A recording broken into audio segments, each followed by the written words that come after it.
As it is still Yom Kippur, and we still have some minutes left to open our hearts and souls to the divine, I want to make a confession of my own. Now it comes. You see, despite my best efforts to be a diligent student of the English language, I still struggle with spelling and grammar from time to time. Is it meeting each other or meeting us? So I'm confused. As a non-native English speaker, it is something that I wrestle with constantly. And also, like many who find that English is playing games with you, I have turned to the use of AI. Those clever little bots that help to correct my mistakes and ensure my word flow to be more smoothly. What a blessing they are. Indeed, AI saves time, reduces stress, and allows me to focus on the message rather than the mechanics of language that seems to ignore really all rules which I have learned. But tonight, as the doors to heaven are closing, I want to acknowledge the other side of this blessing. There is a danger in becoming too reliant on these tools. The convenience of AI can make us complacent, even lazy. When we let mechanics do the thinking and the work for us, we risk losing touch with the very essence of what makes us human, our ability to grow, to learn, and to take responsibility for our own lives. The rise of artificial intelligence is a double-edged sword.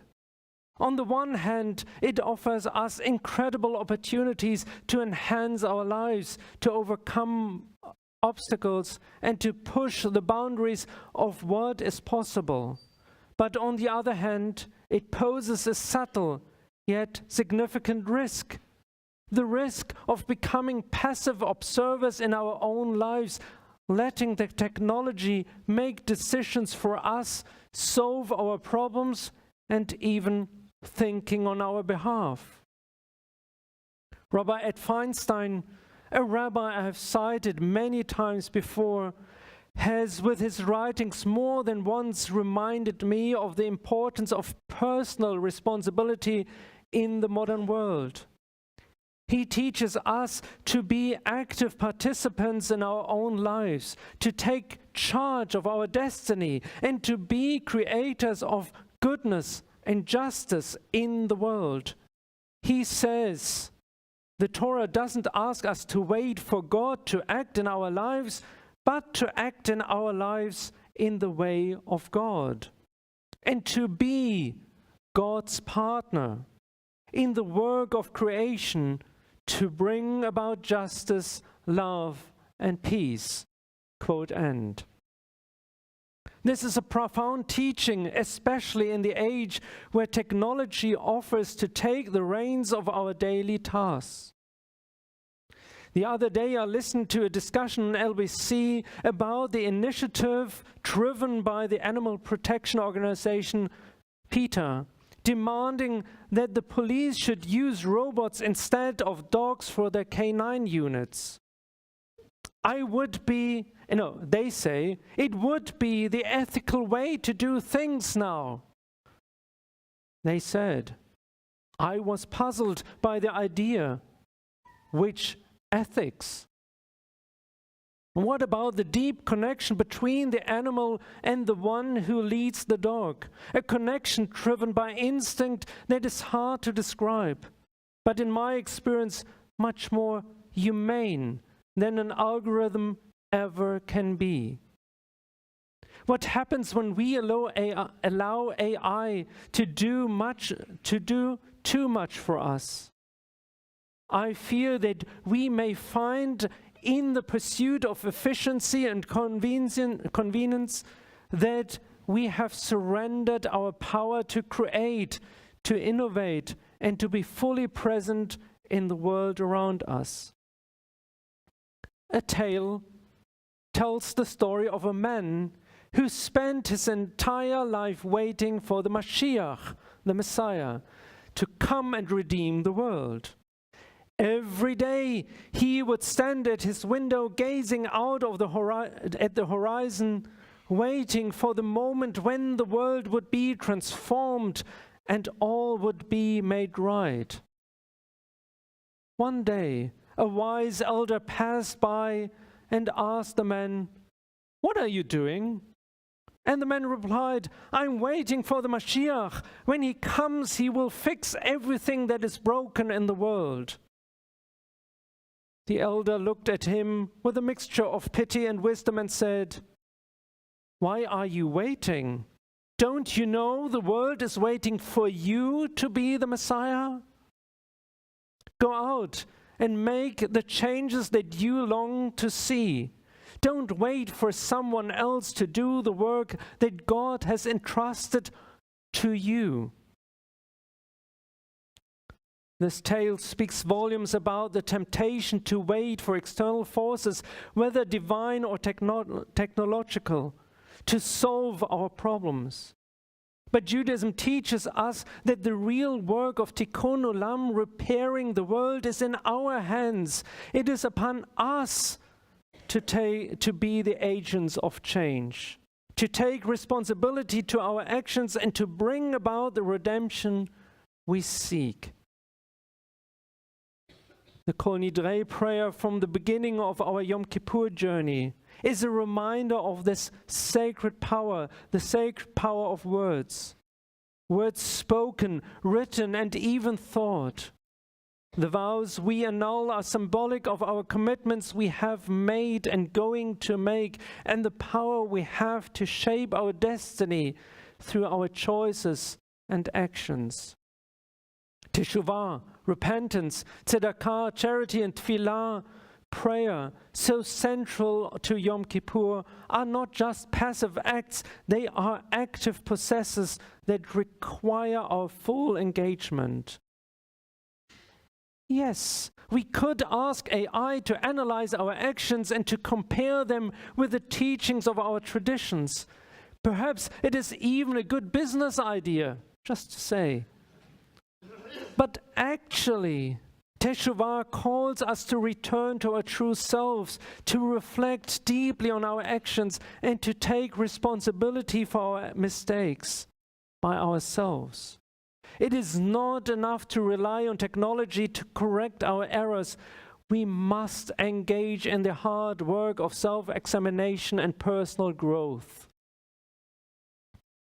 The prophet Hosea says, "Return, O Israel, to the Lord your God, for you have stumbled because of your iniquity." Teshuvah is about taking back control of our moral and spiritual lives. AI, as any other technology, has per se no moral or ethics.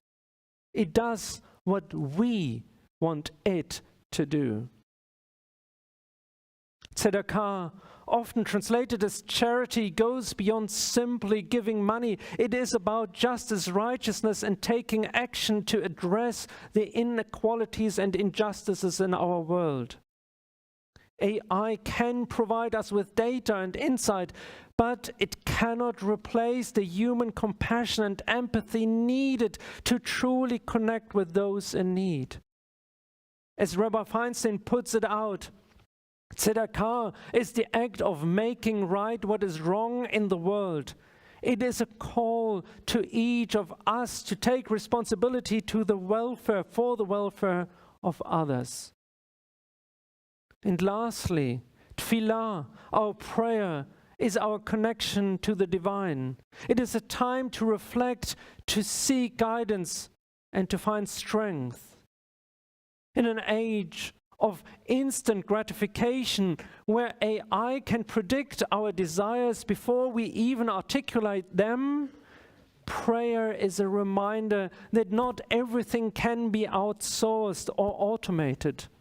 True prayer requires presence, intention, and a willingness to be vulnerable before God. Some weeks ago, on one of my ward visits, I stopped at the bed of a woman who looked deeply distressed. I introduced myself and asked if I could offer her some of my time. She had recently suffered a very bad fall, which caused severe damage to her hips and legs, immobilizing her for the foreseeable future. She shared with me that all her life she was a strong, independent woman who had always taken care of everything by herself. But in the weakened state she is now, she has no choice but to rely on others. Family, friends, and even strangers, fortunately, have promised her that they will help her with daily tasks, from cooking meals to driving her to appointments. But despite these amazing network of helpers, I noticed that she was growing frustrated with the situation. I feel so helpless, she confessed to me. I'm so used to doing everything on my own, and now I have to rely on everyone else, here in the hospital and soon also in my own house. It's like I'm losing myself. I felt her pain. I think most of us do. While I gently reminded her that it is okay to accept help when needed, I also encouraged her to take back control in whatever ways she could. I suggested that she starts with small tasks, maybe cooking a simple meal or taking a short walk on her own. My hope for her is that gradually, as her strength returns, she will be able to do more and more herself. Not everything will be as it was before, and yes, we all should be able to accept and appreciate help. There is no shame in it, but for her, I hope that in finding things that she can do independently from others, she will feel less helpless and more being her old self. It is so easy to become dependent on others, whether it's people, technology, or circumstances. But there is immense power in taking back control where we can, in reclaiming our ability to act, to create, and to shape our lives according to our own values and beliefs. We are not here to wait for the Messiah to come and fix what is broken. We are called to be the Messiahs in our own lives, to take action, to make amends, to bring healing, and to create a world of justice, love, and peace. Each of us has a role to play in the work of Tikkun Olam. We cannot delegate this responsibility to technology, to others, or even to divine intervention. The work is ours to do. As much as AI can be a great help, let us commit to not handing over the control of our lives. Let us use the tools at our disposal wisely. Let us not be lulled into complacency by their convenience. Let us be active participants in our own lives, in our communities, and in the world at large. I promise you to surprise you also in future with wonderful German-infused English words. Not everything polished and corrected by ChatGPT and co. I will continue to share with you what my heart and my soul feels, even if the grammar is not always following the right word order. As much as I'm fascinated by the power of AI, it will still be my words that are putting you to sleep during a sermon.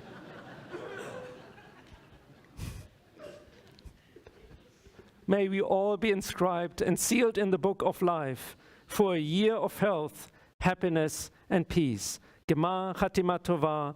May you be sealed for a good year.